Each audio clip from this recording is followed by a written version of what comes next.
Holiday horror, particularly set around Christmas, has always been and always will be a thing.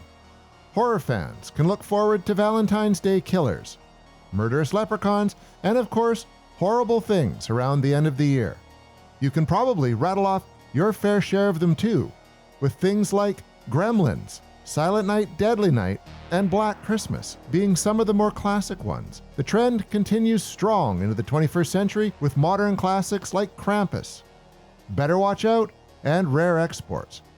While those are some of the more well-known entries, you wouldn't be watching Best Horror Movie You Never Saw if we didn't have something off the beaten path for you. Today, we discuss a movie that has a lot of interesting aspects going for it, as well as enough of the slasher staples to make it a worthy holiday viewing. Today, we discuss 1980's bizarre Christmas slasher, To All A Goodnight.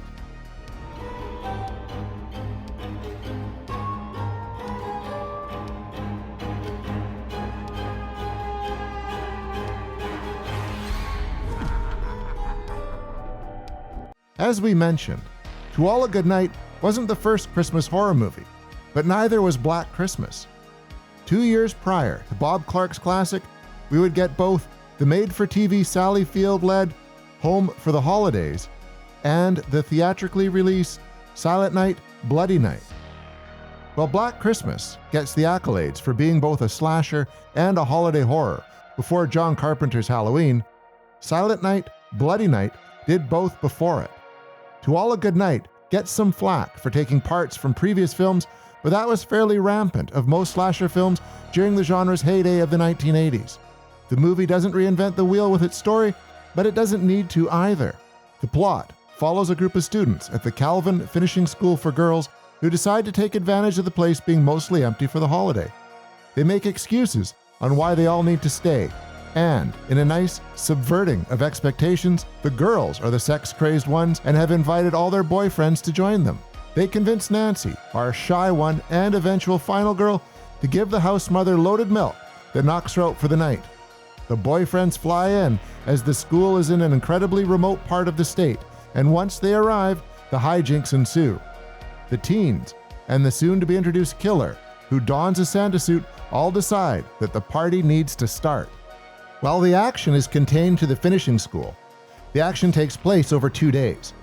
With a body count of 15 and a runtime of only 87 minutes, the movie rarely wastes time before offing our characters.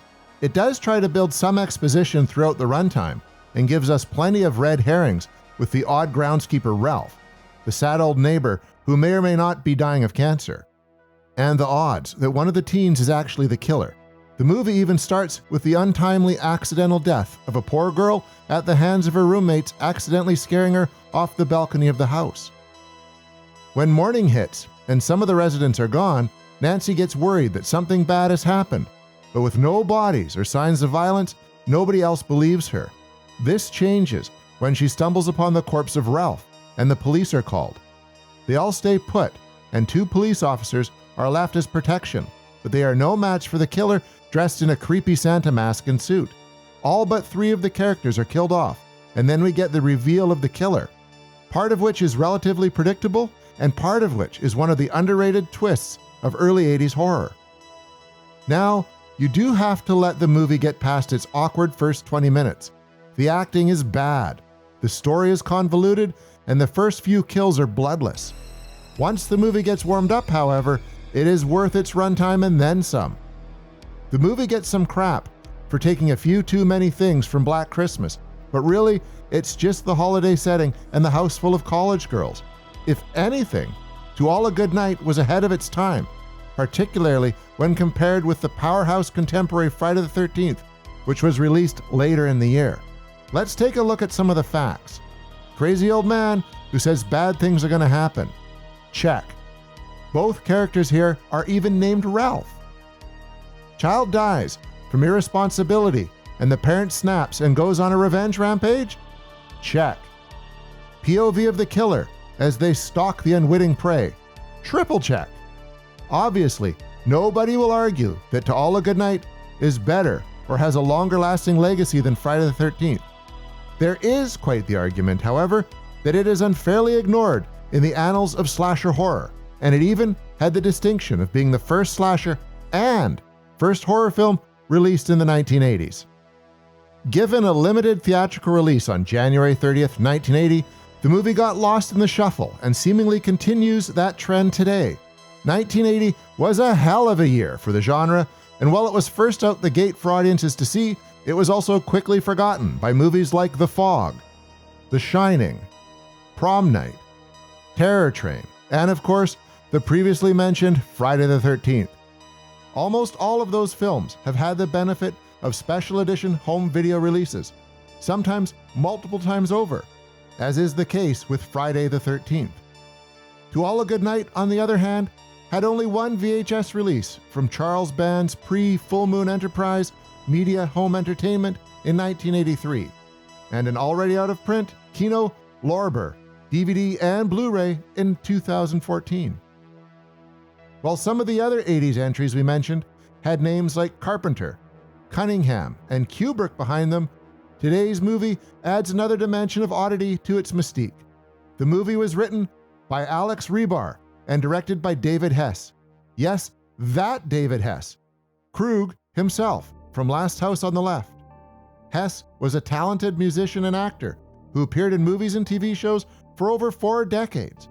But after his Last House role, was typecast as the brutal and unsympathetic villain. In the Italian exploitation flick, The House on the Edge of the Park, he plays a character so similar that he might as well have been named Krug in this one too. That entry to the video nasty list was one of many Italian productions Hess worked on. The movie was shot in 10 days with a budget of only $70,000, and there isn't much backstory on why Hess was chosen or why he never directed a feature film again. He doesn't do a bad job, but there isn't anything memorable to report about the directing style. The cast and crew stayed in the Santa Barbara, California mansion the movie was filmed at, and there weren't any problems on set between anyone. The bad acting and subpar script wasn't Hess's fault either. The screenplay was written by Alex Rebar, who would only have 2 other screenplay credits to his name, with Terror on Tour, also from 1980, and Nowhere to Hide from 1987. Rebar would direct some short films and act in multiple TV projects, but his biggest claim to fame was his role as Steve West, the Incredible Melting Man. I dare you to find a more bizarre writer-director combo. The in front of the camera talent is led by Jennifer Runyon, probably most famous for being the test subject for Bill Murray's psychic experiments in the beginning of Ghostbusters. Most of the rest of the cast was played by unknowns, with a few of them only having this movie as their sole credit. The big outlier here is former porn actor Harry Reams, who shows up as the pilot that brings all the boyfriends unknowingly to their dooms.